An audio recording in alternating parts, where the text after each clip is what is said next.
Hi, everyone. We, hi. Hi, Andrew. Wow, right at the Katya. opportune moment. No, how's that? We have to show. Wow. Okay. I think I'm still alive here. Okay. So, Andrew, you're here with us today. And everyone, this is Andrew J. Pearce. And do you put the J in there normally? No, not normally, but Just Andrew usually just, Pearce. yeah. Okay. So Andrew Pearce.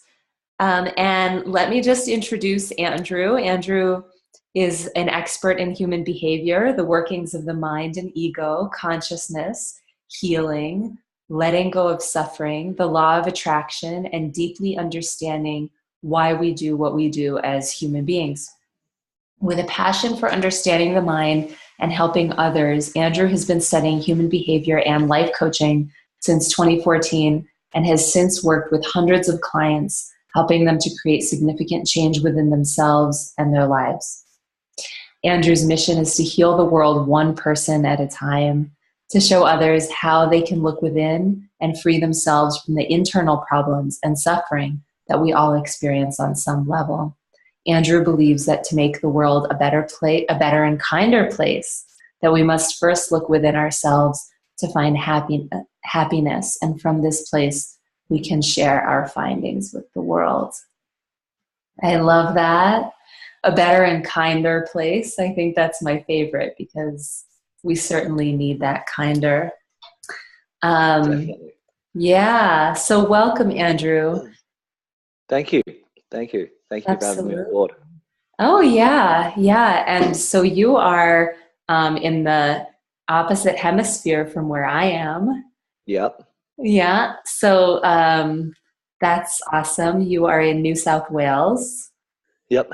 Okay, great.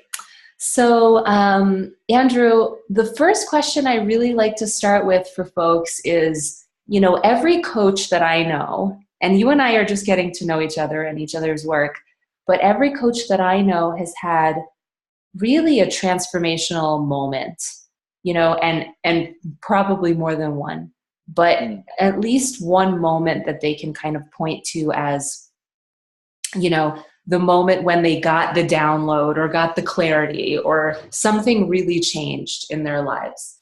And they realized, what they were meant to be doing. So I want to ask you if there's a turning point like that you can tell us about. Gotcha.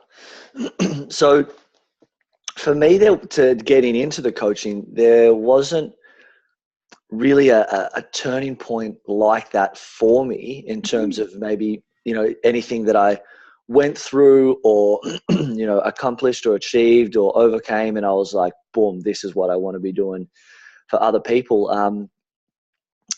For me, getting into the work that I do now, it's always just been an interest and a passion.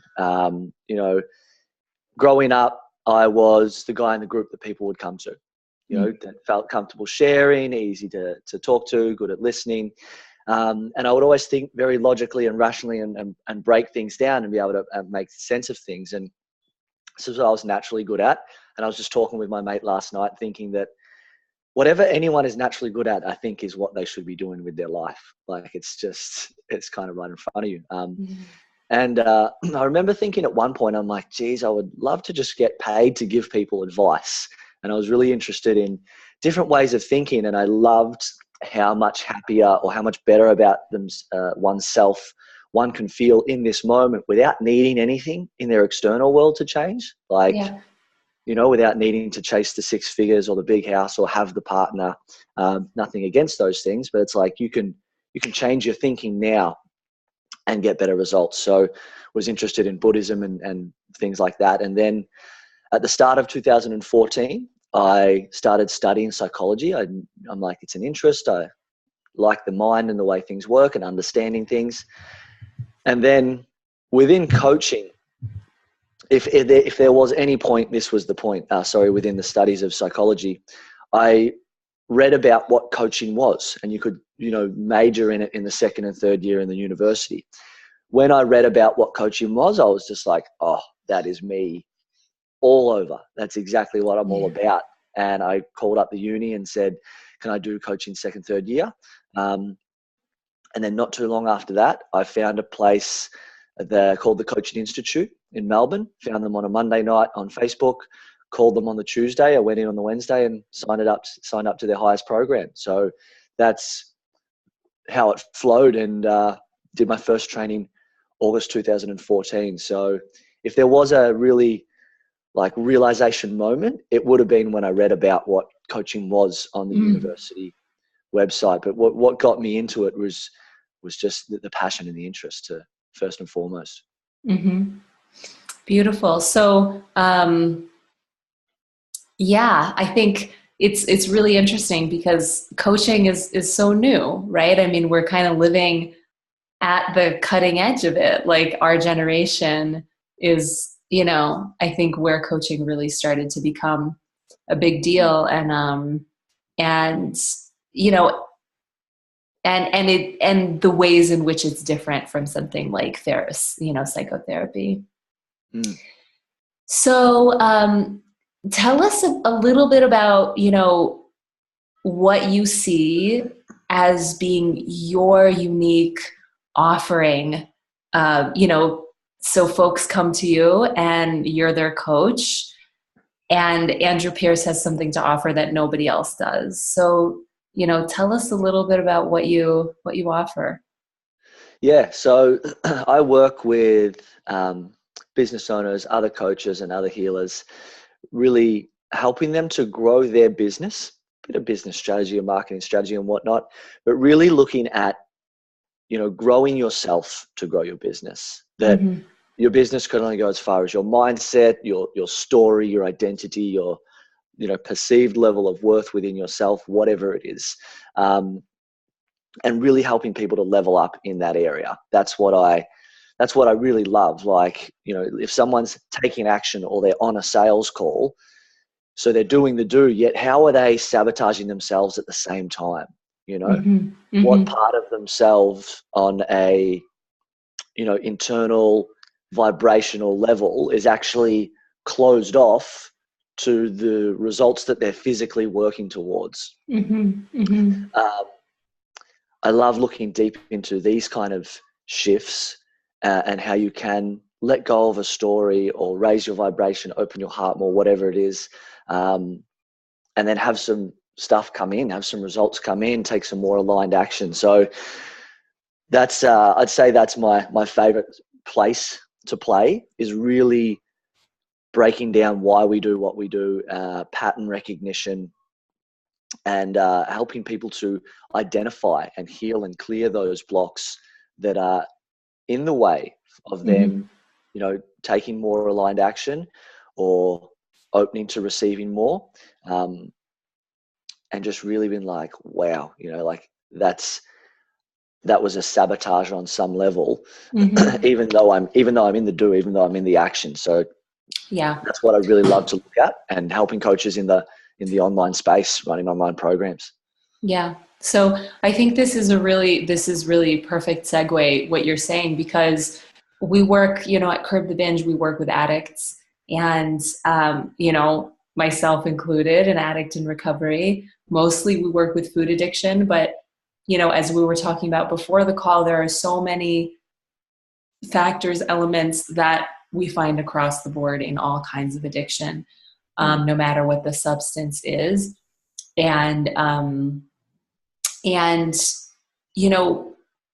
the way that I look at addiction is that it's, oftentimes whatever substance we're using is just a crutch until it's not helping us anymore, and it's actually constricting us more than it's helping us. And at that point, it starts to become an addiction, and that's usually when folks somewhere around that time start to recognize this is actually a problem.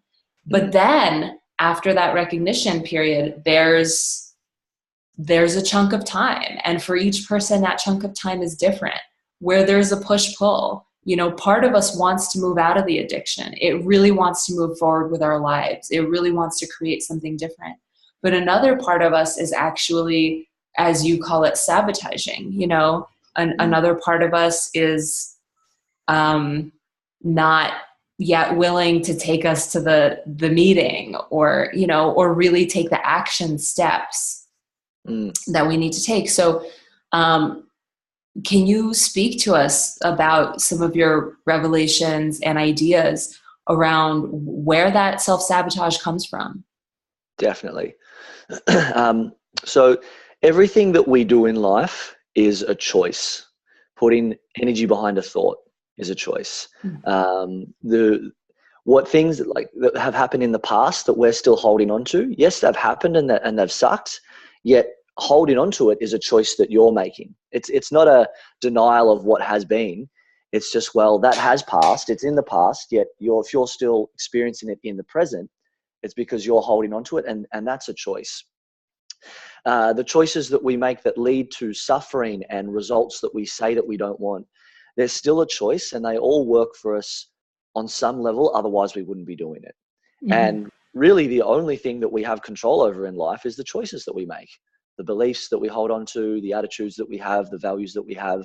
And although we receive a lot of this conditioning when we're younger, as we grow into adults and teenagers even, that's when we can choose to change those choices.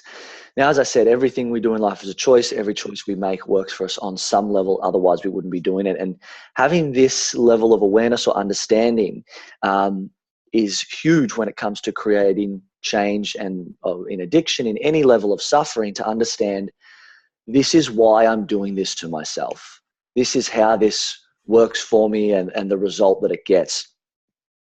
And to go a bit deeper, we also have what's called safe problems and risky problems in life from a human behavioral perspective. Mm-hmm. Safe problems are self-sabotage, procrastination, overwhelm, addiction, anxiety. Now, these safe problems can lead to very real problems in life. However, from that perspective of human behavior, they're safe problems. Our risky problems, and the reason that they're called risky is because they challenge all of our stories, our justifications, our excuses that we make in life. Really, the main three, I believe, are self-worth, self-love, and whether or not we are good enough as we are to receive the needs that we want and connect with other people in the world. So we create these safe problems to not even have to feel the emotional pain that we've trapped for so long. So can I clarify there? So are you saying that the risky problem is not having self-worth or not having self-love is the risky problem? Yep. So is that then underneath the safe problem that we've created on top of it? Exactly. Okay. Mm-hmm. Exactly. And then I used to work in the anxiety space, and I'll use that for example. You're familiar with Tony Robbins' 6 core needs? Yeah. So the first 4 needs of the personality that we meet no matter what, whether we meet it through a addiction or through a problem, certainty, uncertainty, significance, and connection. Now, if let's say, for example, in my life, I don't think that who I am as I am is good enough to connect with other people, to be important. I don't feel certain within myself. Life's a bit boring. What will happen is we will create problems to meet these needs. And as much as anxiety sucks, it does suck. The experience for people is very real. It's a self-created experience. It's not something that we get or something that we have. And if I ramp up a bit of anxiety, let's say uncertainty, another flavor is drama. That creates a bit of drama, which then drops down to connection. Another flavor of that is attention. I get a bit of attention. Then I also get some love, some support, some connection. In that, I then come to significance. I feel important. I feel like I matter in this world. Right. And then within all of that, we come up to certainty, which can be predictability or control. When I ramp up anxiety, I can predict how people are going to behave. Or when my partner or my friend or my family member wants to go and do something and I don't want them to go because I freak out, all I need to do is ramp up some anxiety, and I can control them and keep them in my space. Now, we're not consciously doing this in a malicious way. However, from the behavior of human perspective, from the perspective of human I behavior, it's yeah, like all I need to do to meet all of those needs is get a little anxious. Piece of piss. And right. once again, it's not taking the piss, but it is a little bit at the same time to be like, oh, wow, that actually makes perfect sense. I'm not consciously creating anxiety or my addiction or my internal problem for that reason consciously. However, if I, bring a bit of humility to this and responsibility, it's like, wow, I actually do get all of those things Right. from my problem. Okay. Mm. So I think that's really interesting. So we get these distorted versions of what a healthy connection, what healthy significance would Mm. look like, right? What healthy certainty, what healthy uncertainty would look like if we, didn't have those risky problems Exactly. underlying, right? So here's, something that that I hear or I see some folks deal with, and I'm curious what your take on it is. So, in coaching, oftentimes as coaches, we challenge folks to take full responsibility, right? Mm.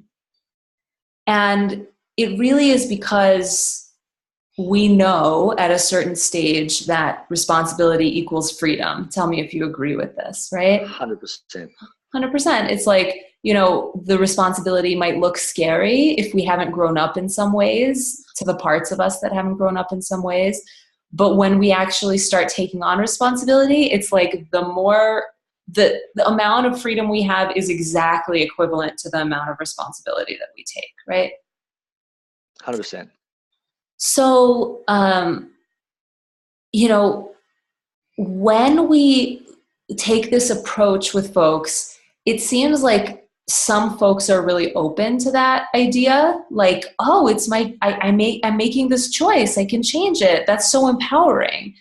But for some folks, they aren't really ready yet for that level of, it's like something else is needed before they can even take that responsibility, before they can even step up to the plate with that and see that as an empowering reality. Do you know what I mean? Oh, yeah, absolutely. And so what do you think that is, or how do you work with folks who are not really ready yet to take 100% ownership?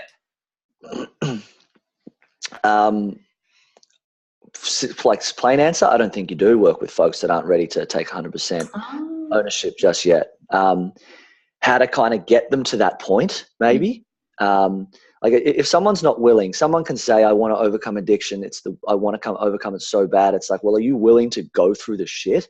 Are you willing to eat the dirt? And if they're not, it's like, well, you're just not going to get the results, plain and simple. But not to coax, but to encourage someone into that place where they're like, okay, I'm ready to take that responsibility. mm-hmm. The way that I would go about it would be pretty much breaking down to them why they're doing what they're doing and what they're getting out of the secondary gains, how their position of not taking responsibility works to them. And would let them know that, so many people in life feel powerless or hopeless. And it's because they give their power away when they blame or make excuses or make justifications to the external world, Yeah. then feel as if the external world has the power over them. And like you said, responsibility leads to freedom. You break it down, it's response able, you're able to respond. If you're the source of my anger, I'm stuffed. How am I meant to do anything about that anger? Then I'm blaming you or making excuses to the system of how I feel. Sure, it's nice. The ego loves to blame and make excuses and complain, but it doesn't get us the results that we want. So the way that I would encourage someone to take full responsibility is I'd just be straight with them. I'd be like, that's cool if you don't want to. And I can be pretty firm at times. And I've said to people or in posts before, I'm like, if you don't want to do anything about your problem, that's cool, but shut up about it. and I'll say that with intention, is like, that's fine, but seriously, shut up about your problem. And it wakes some people up. There's many approaches that you can take. Sometimes I'm taking that firm, like, power approach to just say, that's cool if you don't want to, but understand that you're giving away your power, and on some level you're loving it because you get to make the excuses and you stay in your story. That's a great way to just be there. Like, you give them such a level of truth that it's like, oh shit. And then it's like, let's make not taking responsibility more uncomfortable and more painful for you than the thought of taking responsibility, and you'll start to move. So Right. that's really the way that I go about encouraging people to come to that point. If they're not ready to, if they're not willing to, I just don't work with them. And I say, that's cool. I'm like, I'm still here, when you come to that point, and it's okay that you're there. Just understand the reality of what you're choosing to do. I think that's really interesting, Andrew, because,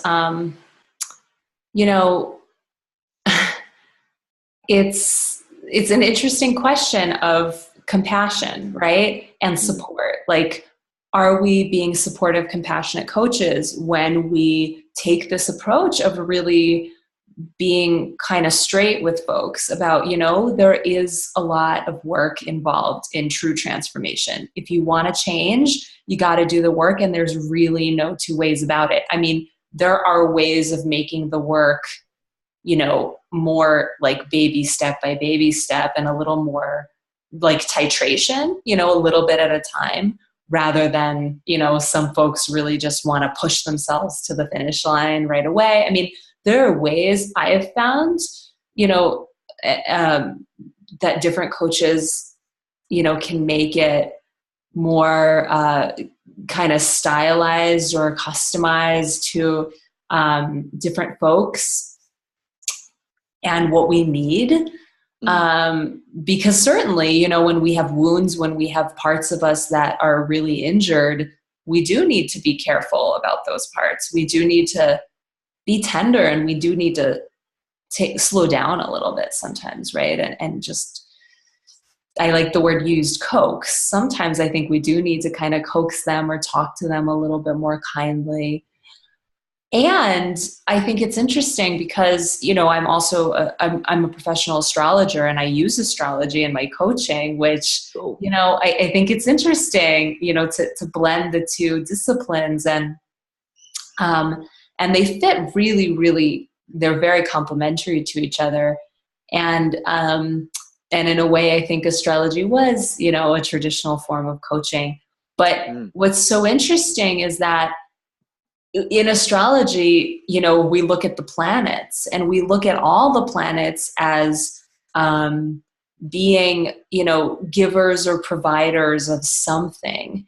And, they reflect to us a part of our psyche, but they also offer us a kind of gift. And sometimes that gift, like in the example of Saturn, for instance, Saturn's gifts are that it's a teacher that is very strict with us. It has that ruler, and it's gonna hit our desk with it if we're off track. And I love that, because it's kind of so much of whether we're suffering or not, in my opinion, and definitely in the realm of addiction, is, are we embracing that harsh teacher? That's, are we seeing that that keeping us on track is actually like such an amazing gift? Yeah. Or are we in some ways still identified with that inner teenager that's rebelling? And what is that giving to us, right? Yeah. I work with so many folks that are like, they don't want to really take the steps, to recover from addiction, because there is, and this is my perception as the coach, the inner teenager, and I ask them, do you think there's a teenager there? Do you think that the teenager part is running the show right now and saying, I don't want to do this? And, and so how do we make folks, how do we get them to kind of, see that they've been identifying with these parts that aren't the adult self that needs to take care of all the other parts, you know? Yeah. Look, I think like we've kind of, like you shared as well with the compassion piece, it's really, you can, which approach are you going to go with? And sometimes the hard ass, more masculine down the line approach is exactly what's needed. And as a coach, you know, you get to identify what's needed most here, what's going to be best here. Or is it a bit more of a feminine, soft, loving type approach? You know, someone can be, there's a model that I know of called the adult growth model that has levels of reliance, rebellion, results, and realization. There's functional and dysfunctional in reliance and rebellion. If you have a victim who's at the level of reliance and I'm just relying on you when I come home to make me feel good, that's a dysfunctional reliance. But if someone is like really in quite a, you know, bad space, but their reliance is on their mentors to help them through, and they're even at that point, there's that willingness. That's awesome.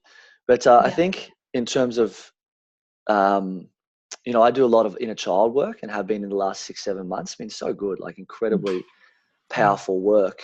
The way that I go about it is just explaining to people, this is what's happening and this is how things are working. You know, so many of us have abandoned many different parts of ourselves, and it is the inner child that's even younger than the teenager, that's 4 or 5 years old, Right. that's running the show, that's creating this problem of anxiety or whatever it is, or this addiction, saying, someone, can you just notice me and see me, and you know, and can I just get some love? Yeah. And it is these parts that are creating these problems.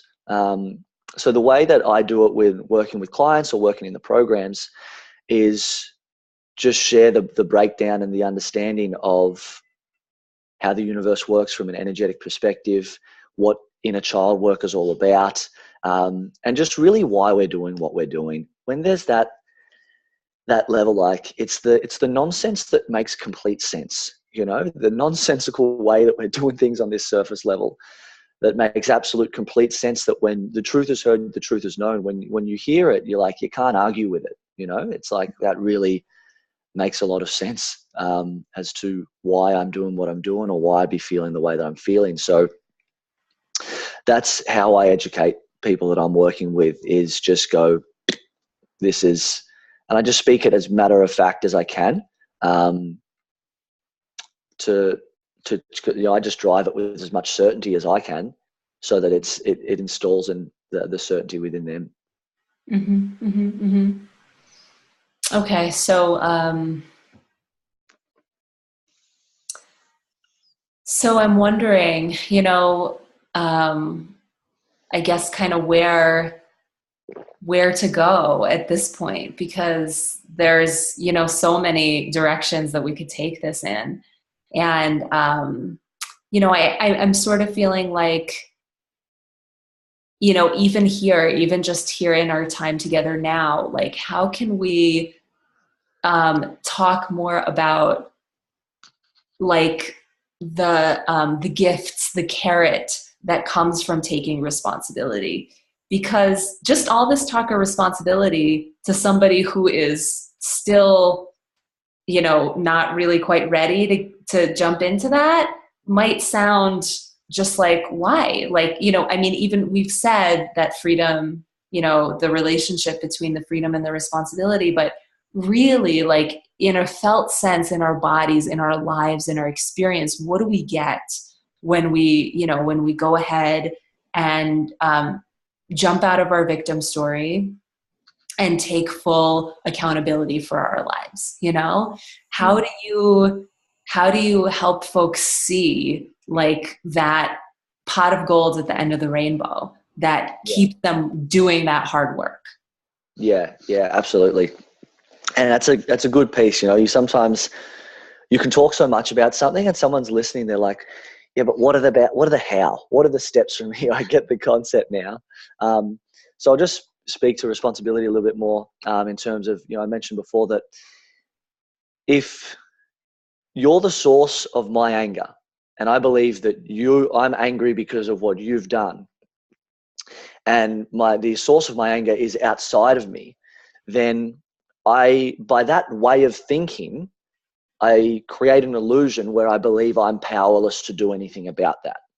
And then in those moments, I hold on to that anger super tight and I ramp it up so that you can see, so that you forgive me, or so that you go through and feel the pain that I've felt. And then my ego's got its justice. I've gotten even. I can then let go. But that way of thinking, I'm powerless. And a really powerful perspective to take or belief to bring on board is that on some levels, we do love the pain and suffering that we're going through.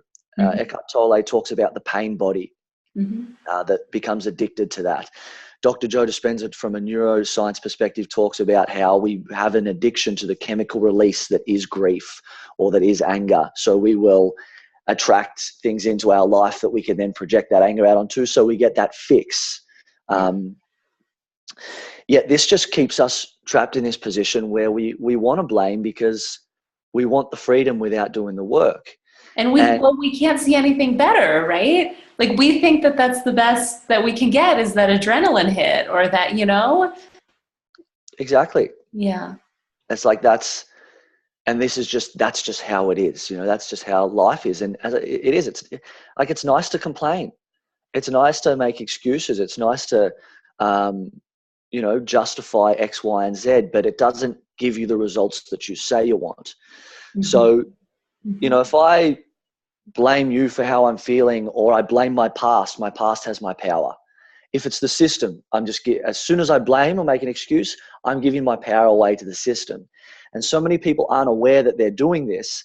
And it's like we give our power away, and then we feel as if the system, or as you or my past, has the power over me, and I feel powerless. And then I just run this victim story, and the victim, or whatever it is, gets me love and attention. So it works. And if I don't know any different, I just stay in this space. But as I said before, responsibility, if you break it down, it's response-able. It means that you are able to respond to what happens in your world. And when you take that responsibility, you stop giving away that power, you regain it. And it's like, awesome. I can do something about where I'm at if I take responsibility for it. And on the anger example, anger is something that we project out to other people, but I'm actually angry at myself for allowing you to treat me the way that you did, for staying in the relationship for so long. So then I forgive myself for that. It's all the internal journey. And regardless of what goes on in my external world, I'm now free from that. So it's all really a game of power, right? And not in a bad way. It's just learning to see power, learning to recognize how we move power, how we use power. And do we even own and acknowledge that power it's something that we need? We need to feel a sense of power in our own lives, not power over anybody, but power in terms of that we have the ability to make change. We have the ability to affect a situation the way that we want to affect the situation, right? I mean, how many of us feel like we are at the mercy of circumstance? How many of us feel like, from childhood on up, right? I was born into this family, that I wouldn't have chosen. We might think that to ourselves, and then that, building on that, we create a whole pattern of feeling at the mercy of circumstances. And for so many of us, I think in addiction, this is a very, very common experience, is that we don't even entertain the thought regularly throughout our day that, oh, hey, I can change this. I am a part of this situation, which means that I am a factor, which means that I can have an influence over it, right? And like you said, the only power that I have is in my own choices, right? Yeah, exactly. So, gosh, what was I going to say about that? I was going to say something really specific. okay, maybe we'll get back to that. But what I wanted to ask you is, you talk about the ego, right? And you know, this is part of your study and part of the human development piece and human behavior piece. Not human development, human behavior. So talk to us, what is your definition of the ego? Because this differs a lot, Yeah. whether we're talking in psychology terms, in coaching terms, in astrology terms, in metaphysical terms. You know, what is the ego in your language? Oh, and I remember the thing I was going to say, so I'll say that. Yeah, cool. So the first bit I want to share, will go a little bit spiritual, nice and quick, is that the ego, you know, that if we are all one and connected and vibrating at the frequency of love, and that's our true nature, that we've forgotten our true nature.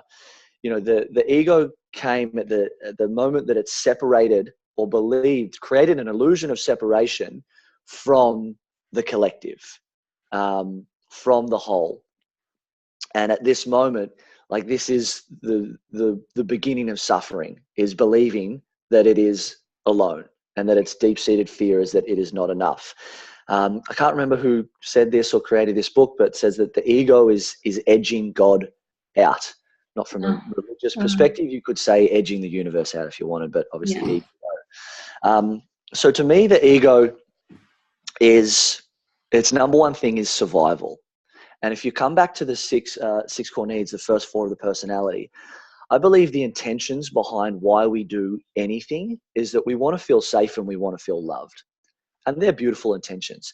And really understanding that is a very cool way to be loving, forgiving, and compassionate towards ourselves, is to look at our addiction on a surface level and be like, you're running this addiction because you want to feel safe and you want to feel loved. It's like, I love that you're doing that for us. You know, I love that it's like, it's learning to love everything. I'm going to get a little off track here, but it's like, I No, love that that's on track. yeah, I love That's that you're on running this addiction because, you know, you want to feel safe, you want to feel loved. Or if you're being needy or controlling in a relationship, it's like, here's the surface level behavior, but all the way down here, the inner child part of you wants to feel safe and want to feel loved. So they're being needy. And a real cool way to really love all of you is to, the behavior is just a behavior. Stop judging yourself for being needy or desperate or controlling or whatever. It is what it is. There's no point. We can't, I love this quote, we can't hate ourselves into a version of ourselves that we love. So stop judging ourselves. But when you look past that surface behavior and come down and see this inner child part that's afraid and it's just doing that to get some safety and love, you can love this part and like, that's so awesome that you're doing this for us. And then you can come back up and love the behavior and love all of it because you're really loving the intention. And that's incredibly powerful. Now, if we can't get love, we're at least going to get safety. Some people are living their lives in their houses because they at least feel safe there, which is that need of certainty. So the ego is, number one thing is ensuring its survival, and it does so by living in fear, playing it small, contracting, staying with what's safe, what's comfortable, what's familiar. And our pain, our suffering, our addictions are comfortable. So comfortable. Yes, being a victim sucks, and I wouldn't want to be living that way. But let's just be real at the same time. It is familiar. It's your story. It is comfortable. You know how to do a victim so well. You can do it unconsciously. If you don't know anything else. Exactly. It's like, well, if you don't know anything else or don't look through a lens of I'm not good enough, the future looks pretty bleak. It's like, why the hell am I letting go of this problem when I get to make excuses, justifications, I get to blame. It meets all of my needs. It's safe. It's like the ego becomes so attached and addicted to the problem or to the suffering. And like, you want to overcome your addiction, come down to this deeper level of addiction to the problem and that understanding. And that'll change your world. So for me, that's what the ego is about, is it believes that it is alone and not enough. There's the illusion of separation from the whole, and it's just attaching to anything that it can to build up its sense of self, all from a place of ensuring its own survival. Yeah, so that's very interesting. And, we could talk for ages about this, I'm sure. And before we wrap up and I give folks, give you a chance to give folks a, little bit more information on how to find you and how to get more from you. I wanted to go back to something that you said earlier, and this really, really is about freedom and responsibility. And one of my favorite tools for changing our lives, really, but it's very small and subtle, and it starts in the mind. And you talked about how it's a choice to put energy behind a thought.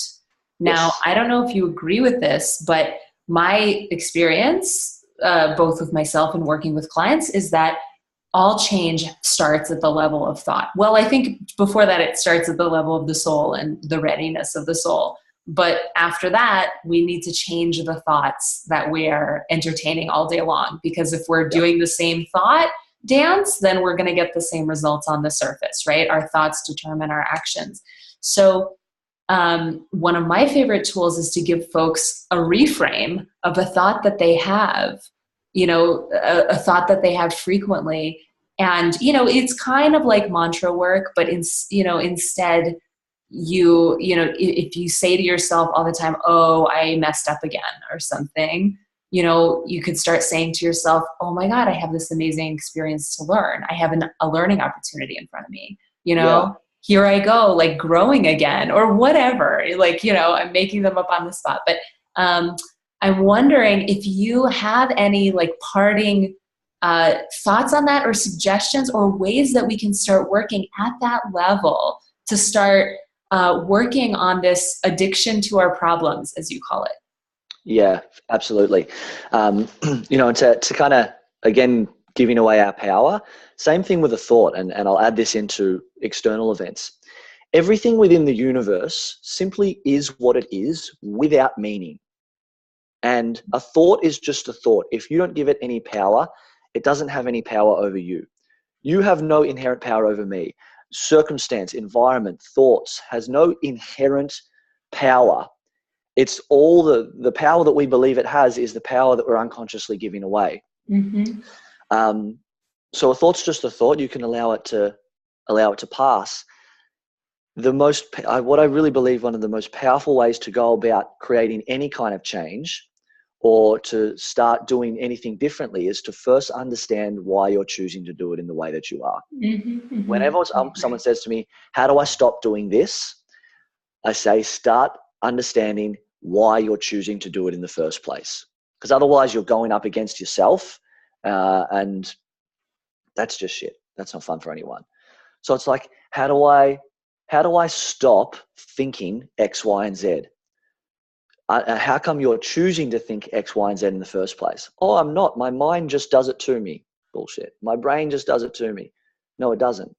It's how come you're choosing to put energy behind that thought? It's like, well, you can, there's a whole path that you can go down. Putting energy behind that thought creates anxiety. Then anxiety meets the needs. Right. Then I also get to blame anxiety. Yeah, is why I'm not where I want to be in my life.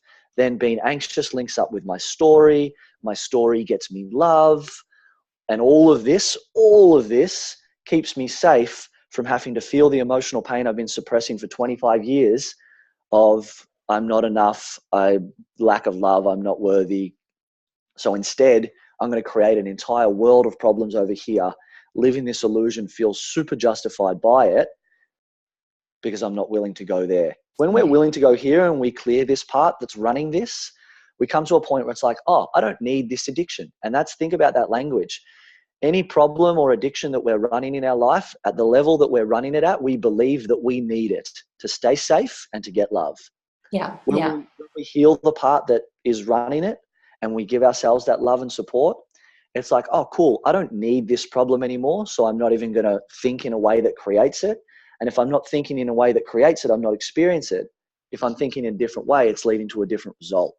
So what you're talking about really is examining that assumption that we need it in the first place. And right. So getting to that root level, I completely agree. I think that's when we start to illuminate a level of consciousness that is higher than the level that we've been living at. Yeah. So I think that's just really concise and effective, powerful advice and work that you're offering. So, Andrew, will you tell us, our listeners, our watchers, our viewers, how we can get more of you and what you do? Sure. So jump over to my personal page or my business page. Both have the same name, Andrew J. Pearce. I run a 21-day self-love program, which really looks You're talking about on Facebook right now? just on Facebook. Yeah. Mm-hmm. That just has a beautiful feminine healing part to it. Looks deep into the why we do what we do and the inner child healing and stuff like that. But on my personal Facebook page or my business Facebook page, that's really where to find me and where I'm most active. You can follow, like, whatever it is, and then I'm pumping a lot of free content all the time. Awesome. Cool. Well, thank you for being here with us, and rock on. You're doing beautiful work in the world. You're Good to welcome. connect Thanks. with you, Andrew. You too. Thanks for having me on board. Okay, take care. Too. Bye. Bye.